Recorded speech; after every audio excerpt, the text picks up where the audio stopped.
So the concepts of deep learning go back to the early 1950s. And this is when the term neuron was first coined. So everything in deep learning starts with this concept of a neuron. So what is a neuron? A neuron is like a computational unit. A neuron is like a computational unit which takes in multiple inputs. It does some pre-processing and it gives some output. So this is what a neuron actually is. A neuron is a computational unit which takes in multiple inputs. X1, X2 are the two inputs. You multiply those inputs with some weights, do some kind of computation, and then generate the output Y. This is what a simple neuron or the perceptron model actually is. So the perceptron model was initially proposed by a person named Rosenblatt. It was called Rosenblatt's perceptron. This goes back to the 1950s. Very, very early concept. And it's a simple computational unit and it's a simple linear model. When you compare the simple perceptron model and the linear model side by side, you will see that they are strikingly similar. On the right hand side, this is a simple linear regression model, something that we have already discussed. We have already talked about in our very first day. On our very first day, if you recall, advertising, concrete, all those case studies that we did. So what is this linear model? Uh, what does this linear model do? We have multiple inputs, x1, x2, and we want to predict what is the output y on the basis of that. So based on these input x's, we want to predict what is the output y. And the computation that we will do is y equal to m1 times x1 plus m2 times x2 plus c. So that is the computation that we will do behind the scenes. So m1 times x1 plus m2 times x2 plus c. This is what we will do behind the scenes. The same way, even in an artificial neuron, the computation that we are doing is strikingly similar. That is why this is a linear model. You are taking the input x's, you are performing some mathematical computation, and you are generating the output y. The computation is strikingly similar to a linear model, and the only difference is in the terminology. Instead of m and c, slopes and intercepts, we use weights and biases. So we say w1 times x1 plus w2 times x2 plus bias b. This is the sum of products computation that we are doing, and we represent it as, if represent the whole thing as wx plus b. So weights and biases is what we basically call it. So one of the first things that I want to start out with while discussing this concept of a neuron or a perceptron is that it is a linear model. It is fundamentally a linear model where you have some inputs, you do some computations, and you get an output. Now the concept is, if you have more difficult problems that you are trying to solve, right? You go back to the concept of the decision boundary and like those best fit line and the surfaces that we talked about when I was covering overfitting, underfitting, and all that. You will remember that I mentioned that linear models will not be able to represent all the complex patterns in your data. In other words, in the real world, data is not always linear in nature. Data is always non-linear. The patterns are always much more complex. So by building a simple linear model or by using a simple artificial neuron or a perceptron, we cannot represent the complexities in our data. So this simple equation cannot help us in accurately predicting y from the x's. So what is the solution? What do we do at a high level?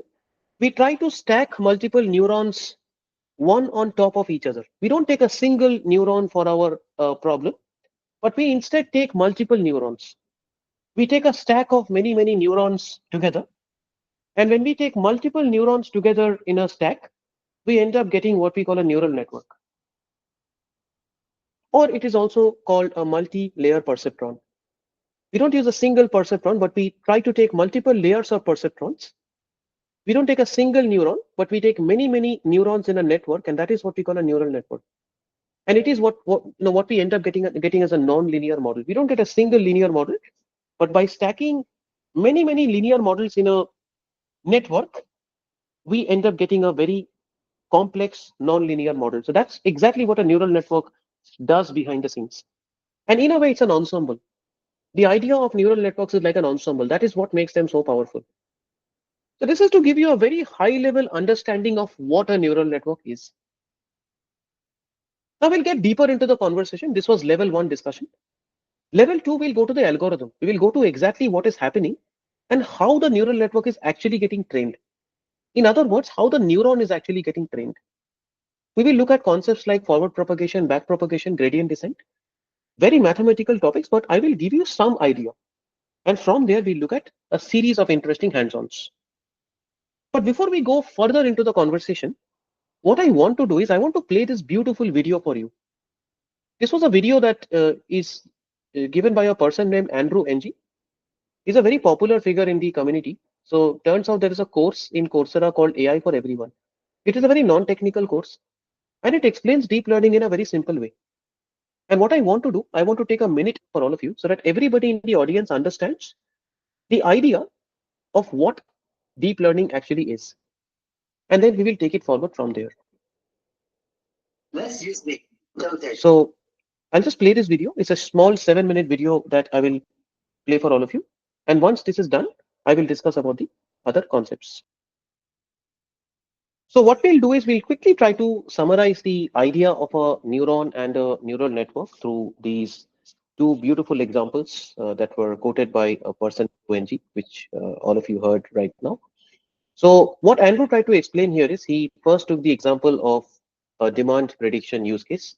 So price variable, and based on the price input variable, we are trying to predict the demand. This is just like a standard linear regression kind of thing that we have already talked about. It's like taking the TV advertising value and trying to predict the sales. Okay, so and you can do it using a single artificial neuron. You can use a very simple network. You can use the price to predict the demand. Okay, this is a simple neuron. So then we went to a slightly more advanced problem. So then we said, okay, what happens if there are four features? What if there is a price, there is a shipping cost, there is a marketing, there is a material. So there are four input values available. And based on the values of these four inputs, now we want to predict what is the sales. So what is the demand? So now we want to do the demand prediction based on four features. We don't have a single feature, we have four features. And how this network will look like is somewhat like this. So you will have your price, you will have your shipping cost, you will have your marketing, you will have your material, and this is the neuron. This is where the demand is going to be forecasted. Okay, so the demand is basically a function of all these four input features. Okay, and we can denote these four input features using x1, x2, x3, x4. So we can say this is x1. So we can say this is the x1 feature, this is the x2 feature, this is the x3 feature, this is the x4 feature, and based on this we want to predict what is the demand. Now, how will the equation look like in the context of neural network? A simple artificial neuron. Remember, I told you a neuron is like a computational unit. You will give it some inputs, it will do some processing, and on the basis of that, it will give some outputs. It will churn out some outputs at the end of the process. So the computation that will happen here is it will take each of the inputs, it will multiply by the weights, it will add a bias, and it will predict the value of y. Okay, and there is one additional thing that we do here is called activation, which I will talk about later. But at a very high level, we are using this equation to take the initial weights, multiply with the feature values, add a bias, and that is how we get the predicted value of y. Okay, and there is another additional thing called activation that we also do. So we don't quite exactly take this output value. So we calculate this equation expression, and then we pass it through one more layer called an activation layer. There's something called neuron activation that we do, and based on that we get the output. This is the simple way how we understood things so far. Now the problem is, if you look at a real world scenario, the output does not directly depend on the input features. Like if you look at this example, the output demand does not directly depend on the input price or the input shipping cost or the marketing or the material. The output price doesn't directly depend on these factors. The output price seems to have an indirect relationship with these factors, but it does not have a direct relationship with these factors. Because that is what we are trying to predict, right? We are trying to predict what is the output demand. So based on all these input x's, we are trying to estimate what is the output. So the output will not have a direct relationship with any of these input factors. It will have an indirect relationship. So think about it. If I give you the price of a product, can you really say that if the price increases or the price of the product decreases, is the demand impacted based on the price? So imagine if the price of the product decreases. If you reduce the price of an item substantially, let's say some offer is going on and the price of an item is substantially reduced. So if a price of an item reduces, the demand increases. But is it because the price reduced, the demand increased? Correlation, right? It's a correlative. So that means price is correlated with demand. But if you think of the causation, maybe because the price reduced, something else happened. Maybe there is some other kind of intermediate features that are playing out, right? And that is where Andrew talked about the concept of hidden layers. That is exactly what the hidden neurons actually are. So the next part of the conversation, we will see the hidden neurons that he introduced in the process. So he said that price does not directly cause the demand to increase or decrease. Shipping cost does not directly cause the demand to increase or decrease. And that is true for all real world scenarios. Whatever observable features we have, the output is not directly impacted by the observable features, but it is indirectly impacted. So then what we have to do is we have to create an intermediate layer to identify what those indirect features are. Hidden features are. What are those latent features that is actually causing the demand to get impacted? And that is what deep learning is trying to find out. That is why we call it deep learning. The term deep in deep learning means, yes, it is still a subset of machine learning. Yes, you're still trying to learn the association between input X and output Y, which is what was talked about all through the video. But what you're in a way trying to do is you're trying to learn the deeper features. From the original input X's, can we find out what these hidden features are? What are these hidden features which are allowing me to find out a good association between the input X and the output Y? And then we enter into the conversation of the hidden features. Then he talks about what those hidden features actually are. So here we took an example of affordability, awareness, and perceived quality. And later on, we say that, okay, these features, this is just given as an example. But in reality, you cannot define the hidden features because we do not know what these hidden neurons are because they're latent features. We cannot explain them in a simplistic manner. Okay, it is not interpretable. Unlike the original features which you know, it is your data, so you know what your features are, right? So the original features you know, but the hidden features you will usually not know. We will not know what these hidden features actually are in practice. Okay, so from the hidden features, now we can go and estimate the demand, and you can see that we are able to draw a very good relationship here. Okay, and the hidden features are derived from the original features. Okay, and this is the indirect relationship that deep learning is trying to find out. Okay, there is no direct relationship between price and demand. It's a correlation, but we are somehow trying to figure out the causation.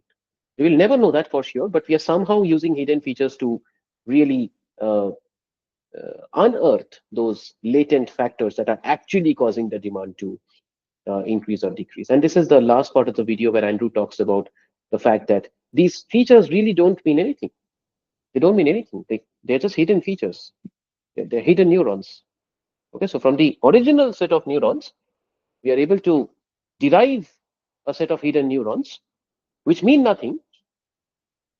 They're just mathematical equations. They're just some some combinations of the original inputs that you're getting this value, but in reality, it means nothing. And in all of deep learning, what are you fundamentally trying to do? You're fundamentally trying to find out the relationship between the input X to the output Y. Okay. So back to the core ideas of supervised learning. You'll have lots and lots of labeled data. You will have lots and lots of input X's. You will have lots and lots of output Y's, and all that you're trying to design the architecture. So when we introduce TensorFlow Keras, we will see how you will design the architecture. As part of the architecture, you will specify that, hey, I will have this many input features. I have this many outputs that I'm trying to predict. You have to define the architecture correctly. As part of that, you specify what is the input, what is the output. You design the architecture accurately. And as part of that, you have to also specify how many hidden layers you want to have.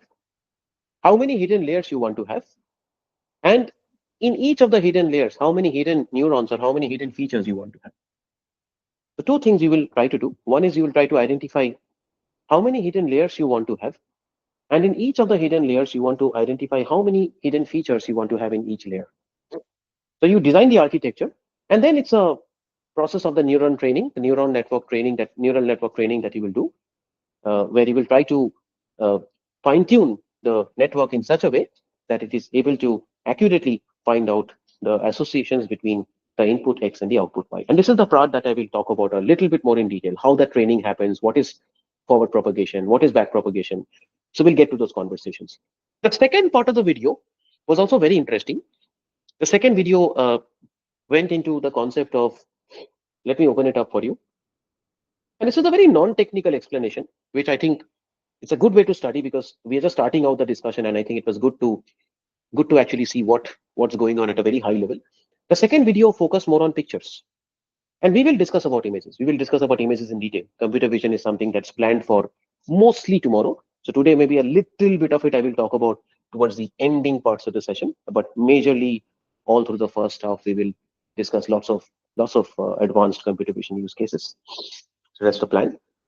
So we look at a picture, we look at the image data, you can see, and the concept is how do machines look at pictures?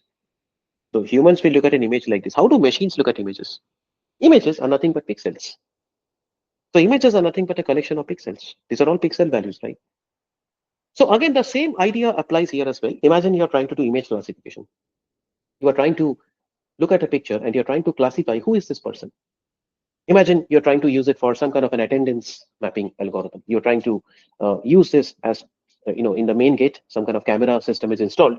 And whenever anybody walks into the main gate or walks in front of the main gate, the model will automatically detect who the person is. So depending on that, the attendance will be automatically marked. So we are kind of trying to do an automatic attendance marking system. Okay, so depending on the person who is arriving at the front gate, the model will automatically mark your attendance. Let's say that is the use case we are discussing. So what are we trying to do, friends? We have a picture. Based on this input X, we are trying to predict the output Y. So this picture is extremely complex. This image is extremely complex. And this image is comprised of its base pixels, because images are nothing but a collection of pixels. So what is needed is, just like the last example that we saw, this picture is not enough. The original image is not enough to predict the output. It's very hard to predict the output just based on the original picture. So if you say this is the input X and this is the output Y, we don't have a direct association between the picture and the output. So just based on the pixel values, you cannot get to the output. So what we do, we use deep learning. And this is basically 1000 cross 1000 cross 3, because there are 3 channels. The width and height of the picture is 1000 cross 1000. So there are like, if you multiply 10 cube into 10 cube, you get a million pixels. So there's like 1 million of these small squares that you can see. Okay, and there are 3 channels because it's a RGB picture, red, green, blue. So into 3 is 3 million. So this image is like 3 million pixels. So this picture can be represented using 3 million numbers. That's the absolute raw input, right? So that raw input does not have a strong relationship with the output. You cannot predict the output class or who is the employee only on the basis of these raw pixel values. So what we need to do again is we need to use deep learning or neural nets, or specifically CNNs, which we'll study later.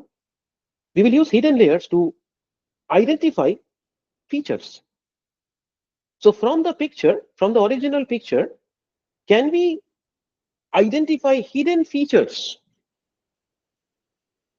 or latent features from this person's face, which can help us classify more accurately who the person actually is? So this is the indirect relationship that I was trying to, address. You're trying to somehow take the original data. In this case, you're looking at the original picture or the original features you're looking at. And on the basis of that, can I derive intermediate features? Can I derive the intermediate features which are visible? Like in this case, you can see the first hidden layer, we are able to derive some very low level features, like very basic features like, okay, diagonals, lines, color patches, shadows, backgrounds, reflections, and those kinds of things. Maybe color, all those kinds of very, very basic features we are able to decipher from the first hidden layer or the initial set of hidden neurons. The second hidden layer neurons, we are trying to uh, build up on the first layer, and we are trying to find more advanced features. So the second hidden layer, we are building up on the first layer, and we are trying to find more hidden features. We are trying to find more hidden features in the second layer. So we are trying to build on the intermediate, in the initial original set of features, and we are trying to create hidden features. We are trying to create more advanced features. We are trying to decipher, hey, do we see the eye? Do we see the nose? Do we see the cheek? Do we see the mustache? And things like that. And the third hidden layer, the final one, we are actually combining all the previous features, and we are trying to create more advanced features. So as we iterate through the neural network, we start with basic features and we try to build on top of it to create more and more advanced features, which we think can help us predict the output more accurately. So back to the original discussion that we had with all of you. You have input X, you have output Y, and you're trying to find this relationship. Can we identify intermediate features in between which can help us do that association more accurately?